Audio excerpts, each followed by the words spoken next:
Okay, so what we're going to do now is we're going to raise this collar up till it hits the first lock on both sides. Then we have access to our pulleys below and we'll route our cables. So we're going to raise this up. You'll hear it click onto the first lock.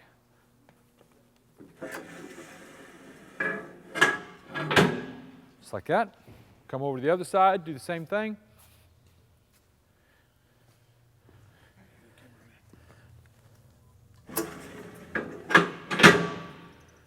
Like that. Now you can see that we have access to our pulleys down here at the bottom, and now we'll route our cables through and get that all routed and put them on our pulleys. Okay, so now we're at the point we're going to route the cables through the carriage and up and over the crossarm. Now once I've got it fed through that slot in the bottom, I'm going to put a washer on and then 2 nuts. I'm going to go ahead and take this one down to where we have about a 1/2 inch showing of threads. Put this on, go back through, feed it down to where it's on the bottom of the carriage now on that bolt. Now we're going to run our cable around the pulley.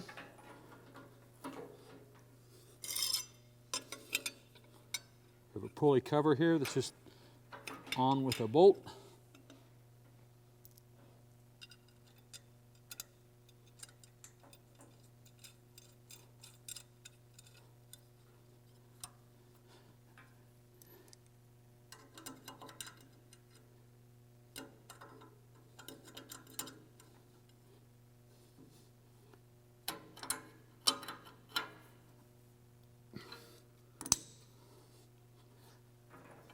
Just like so. Now we're around the pulley. Now we're going to feed this cable back up through. Trusty assistant here.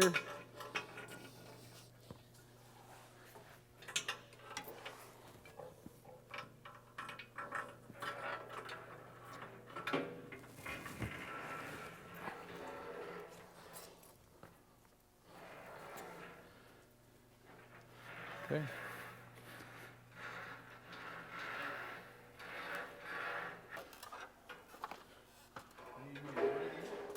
Huh? You need me to do anything? Not yet.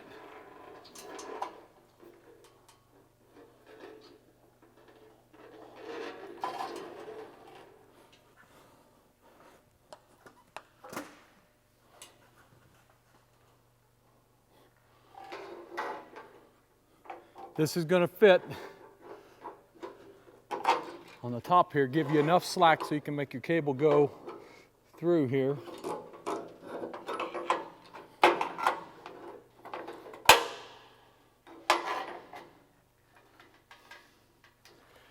When you're up here on the top, there are a couple of little spacers welded across that you need to make sure you run them cables underneath of as you're going across the top of the top cap.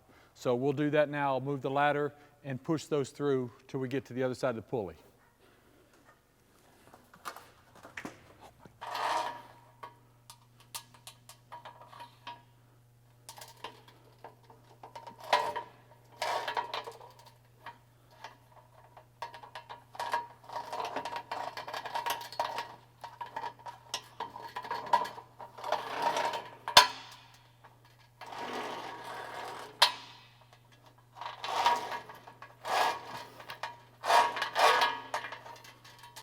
This cable is going to come down and go through this welded on bracket, this hole, and then we're going to put the nut and washer right over there on this carriage right here. Shaft, put the washer on, and then we can put a nut on. Kind of make it go back that way. There we go.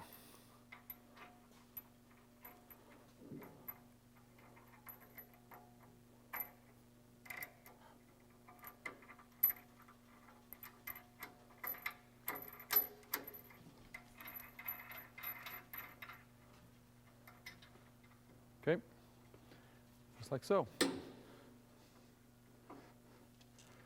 So what we've got, this one is running to the top of the carriage on this side. On the opposite side, it's running around the pulley and hooks to the bottom of the carriage. So now we're going to do the same with this one. We're going to route that cable up through the bottom, put our nuts on it, pull it through, go around the pulley at the bottom, go up and across to the other side. Got it, sir. Only took me 15 tries. Okay.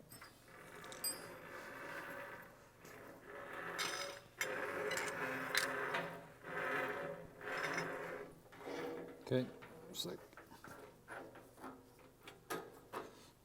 Okay, we're going to wrap that around there, put back on our pulley guard. That keeps that cable on so you don't have to worry about it ever coming off.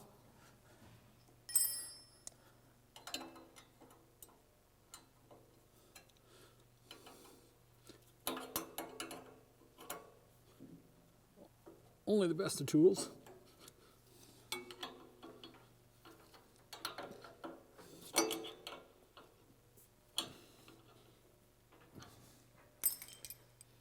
And there you go. Now we're going to route this up and around and back over to the other side.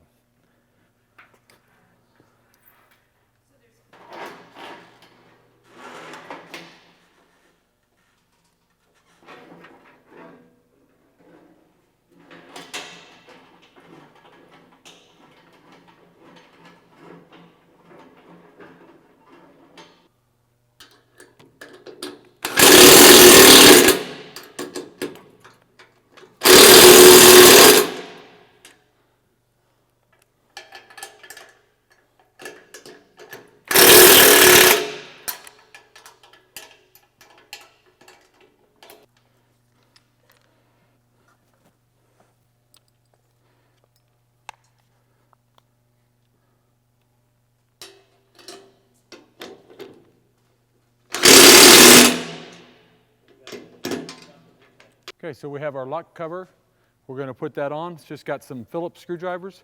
You want to double washer it so that it doesn't stick through the column, because that's where your carriage comes up, and if it sticks out too far, it's going to hit that carriage. Okay, at this point we're hooking up our hydraulic hose to the bottom of the cylinder.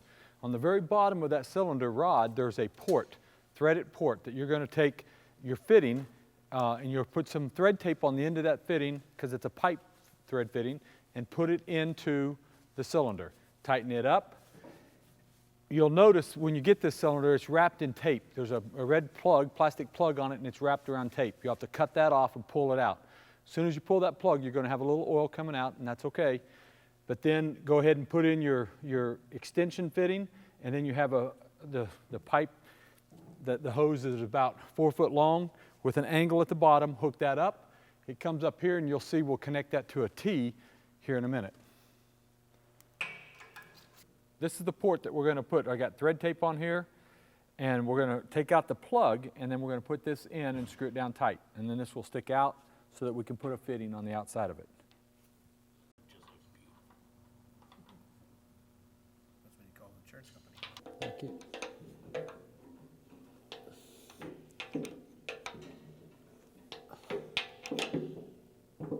Now we're going to hook up the hydraulic hose to the off side, the non-power unit side. So once again, we have our port. We put our port in. We've taken the hose, hooked up. It's got a 90-degree elbow on it. We've hooked that up and tightened it up. We wrap the hose around this. And then on this side over here, we have some little conduit clips that bolt to the column and hold the hose to that.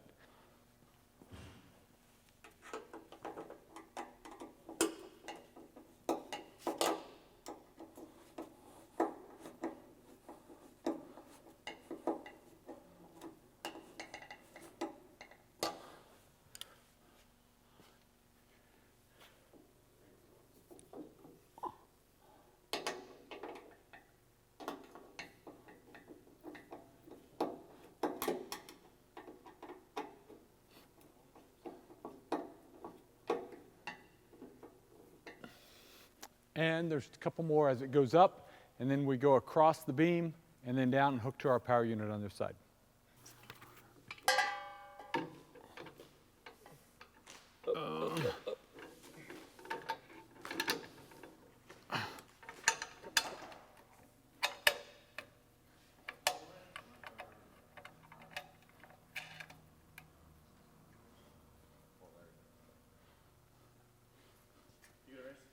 Need a 14.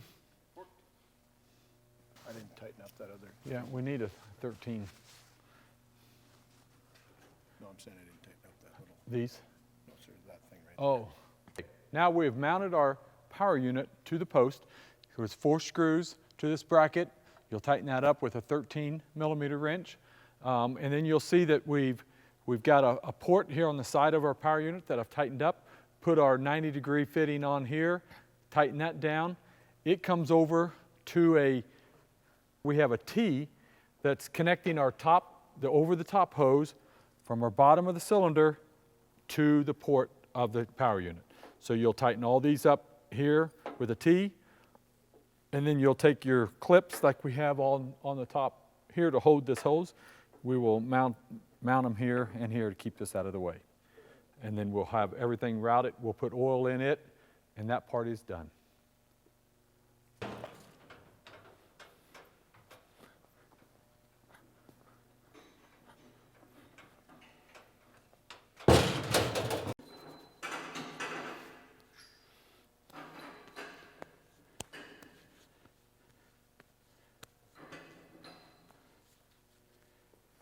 Okay, now you'll notice that we've got a bracket here that we're going to mount to our post. It's 2 Phillips head screws that go in and mount it solid. What it does, it's a handy place to keep your stack-on adapters. Keeps them from being on the floor where you might step on them. Right. And it goes, because here's your teeth back here.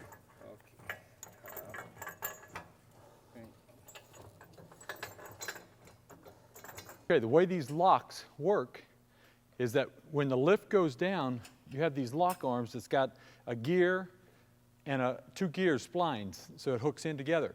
So when the lift goes down, the bottom of these pins will hit this base plate. When that happens, it pushes this up, clears this gear from here, lets the arm swing. When you go up, then this is spring loaded, it goes down and locks that. So when you have your car on the lift and it gets bumped and you're up in the air, the arms cannot swing and it keeps it nice and safe on your lift. Look at that. What happened? My pin fell out here. Didn't get you, did it? Nope. We're just about done. We've put on the arms like we told you a second ago. Now, as you raise the carriage up, we have a micro switch that we've installed up here that's going to be a stop. If the carriage goes too high, it hits the micro switch, cuts the power to the motor.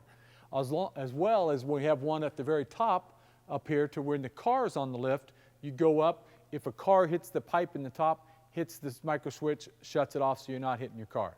We've installed that. That wires directly to the power unit.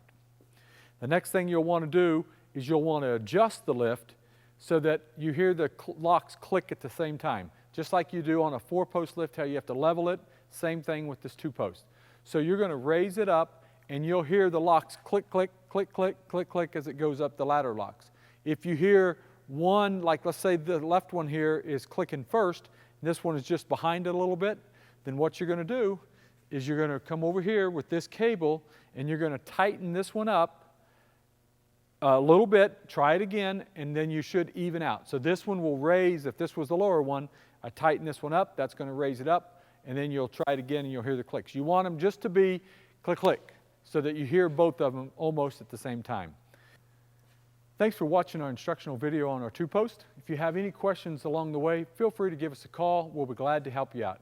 Thanks for choosing Advantage Lifts.